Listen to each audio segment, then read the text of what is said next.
민주당의 대선 경선은 거친 비방전을 주고받으면서 일종의 좀 위험 수위에 도달했다 이런 얘기도 나오고 있는데요. 오늘도 그 후폭풍이 이어지고 있습니다. 이제 막 경선을 시작한 국민의힘은 출발부터 당과 일부 후보 사이에 원팀 정신에 금이 가는 모양새입니다. 국회로 가보겠습니다. 최하영 기자. 네, 국회입니다. 네, 먼저 민주당 주자들 여배우의 조폭 연루설까지 비방전이 격화하고 있습니다. 오늘도 그 파장이 이어지고 있다고요. 네, 오늘 먼저 포문을 연 쪽은 이재명 경기지사 측입니다. 어제 이낙연 전 대표 측은 이재명 지사가 과거 폭력조직 행동대장과 찍은 사진을 공개하며 조폭 연루설을 꺼냈는데요. 그런데 오늘 이재명 지사 측이 그 행동대장과 이낙연 전 대표가 찍은 사진을 공개하며 역공에 나섰습니다. 그러면서 이낙연 전 대표가 두 차례나 함께 사진을 찍었다며 함께한 이유가 뭔지 밝히라고 똑같이 응수했습니다. 이에 맞서 이낙연 전 대표는 오늘 이재명 경기지사의 음주운전 누범 의혹을 거듭 제기했습니다. 앞서 이재명 지사 측이 음주운전은 한 번뿐이라고 해명했는데요. 하지만 음주운전으로 벌금을 낸 해는 2004년이고 이 지사 측이 해명한 날짜는 2005년이라며 서로 다르다는 겁니다. 또 이재명 지사 측이 조국 전 장관과 각을 세운 최성해 전 총장과 친분설을 제기한 데 대해서도 이 전 대표는 친분이 없다며 적극 선을 그었습니다.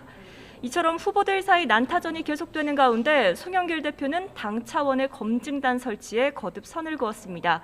YTN 라디오에 출연해 논리상 맞지 않고 상호 검증에 당이 개입할 수 없다고 밝혔는데요. 본 경선이 무르익을수록 후보들 사이 검증을 표방한 비방전은 더욱 거세질 전망입니다. 이번엔 야권 얘기 좀 해볼까요? 오늘 국민의힘 지도부와 대선 예비 후보들이 국회에서 만난다고 하는데 윤석열 전 총장이 불참이라고요? 네, 이제 막 대선 경선 버스를 출발시킨 국민의힘 시작부터 좀 삐끗하는 모양새입니다. 국민의힘 이준석 대표는 오늘 오후 대선 경선 예비 후보들과 국회에서 만나는데요. 하지만 오늘도 유력 야권 주자인 윤석열 전 총장은 불참합니다. 오늘부터 나흘 동안 휴가에 들어가는데 공식 일정은 자지 않은 채 자택에 머물며 향후 정책 행보를 준비할 것으로 보입니다.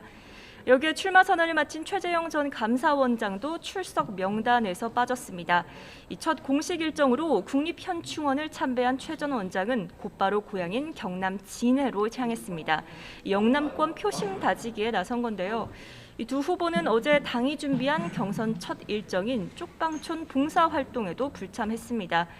최 전 원장의 경우는 미리 잡은 출마 선언과 당 일정이 공교롭게 겹쳤던 것으로 전해졌는데요. 어제 이준석 대표는 첫 출발 이벤트보다 중요한 게 뭔지 국민이 의아해할 것이라며 불편한 심기를 감추지 않았습니다. 국민의힘 측은 오늘 행사는 인지도 낮은 후보들에게 발언의 기회를 주려는 차원이라고 설명했지만 기습 입당으로 이미 전초전을 치른 이준석 대표와 윤석열 전 총장이 계속 기싸움을 벌이는 것 아니냐는 분석도 나옵니다. 지금까지 국회에서 전해드렸습니다.